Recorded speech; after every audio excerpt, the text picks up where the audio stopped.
Hey y'all, Stella Williams here, and I'm going to read you an excerpt from my book, His Soul to Keep, which is featured in the Eternal Bite collection of vampire stories. It's been a while since I've done a reading, so bear with me.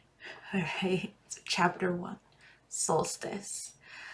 Clouds obscured the moon and stars in a pitch black sky. Where the hell is he? Branson! There was no answer. Soul stumbled through the barbed vines that littered her path. Thorns caught the thin white sheet she'd fashioned into a dress, leaving streaks of blood where they tore into her ankles. Branson, answer me, you asshole. This time her calls were answered by the sound of flapping wings before a small dark figure swooped low, almost hitting her head. The small gust of wind from its wings barely moving her gelled beehive fro. She swiped her hand over her face, not caring that she smeared the green and gray zombie makeup she'd carefully applied earlier. She stopped in the middle of what used to be a blooming garden, now overgrown and filled with dead and decaying foliage. Stone statues and fountains loomed in every direction, just visible enough to play tricks on her mind. A feral growl broke the relative silence of the night, sending her heart racing. The growling got closer, but as she whipped around expecting to see an animal, all she saw was more shadows, this time running swiftly through the overgrown brush. This is the last time I fall for his stupid jokes. I'm going home. I'm not playing no stupid games. She expected Branson to emerge from the darkness, or maybe for him to laugh and give away his position. Branson loved to play jokes on her. He was supposed to be taking her to one of his college parties so she would know what it was like before she graduated high school that year. Instead, he and his friends had stopped here at the old Foster plantation on the outskirts of Foster, their small town. The creepiest house anyone had ever known.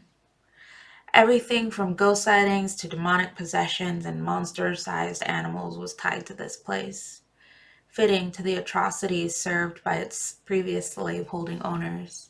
Not that the modern generation of Fosters was any less racist.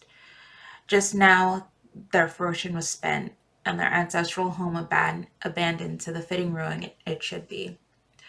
Most people with any sense steered clear of the place, especially on Halloween, the night when all manner of spirits roam the earth. Don't go playing with spirits, child.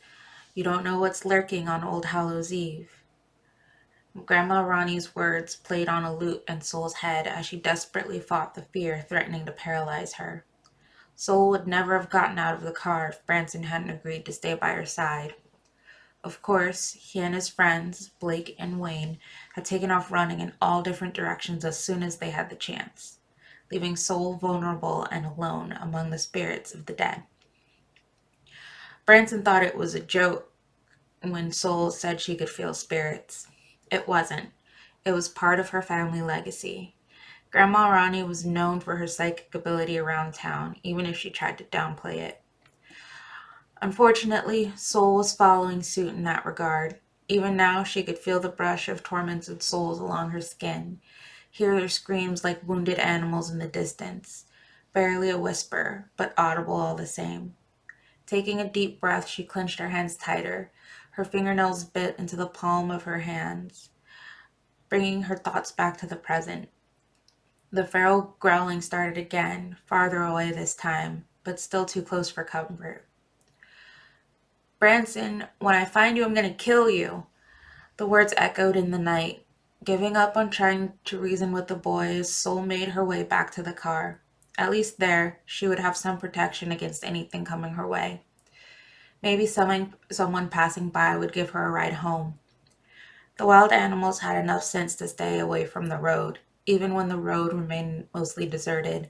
The local hunters had made sure of that. The closer she got to the car, the farther away the growling became. She relaxed a little, focusing on her anger at Branson for taking this joke of his too far. Soul could just barely make out the silhouette of Branson's old busted Camaro. The driver's door was wide open, but none of the boys were in sight. She turned around, searching for any sight of them. Branson would never be so careless with his precious vehicle. Branson, this is too far.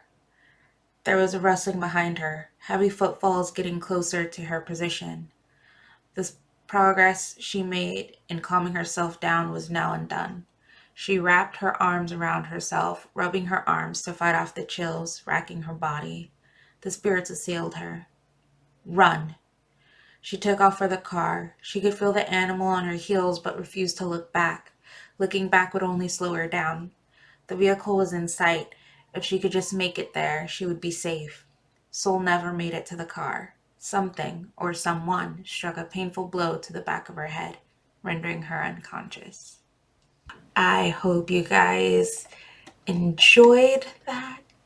And if you did, definitely pick up your copy of Eternal Bite, the limited edition collection of vampire stories, this week for only 99 cents, so you can read the rest of His Soul to Keep.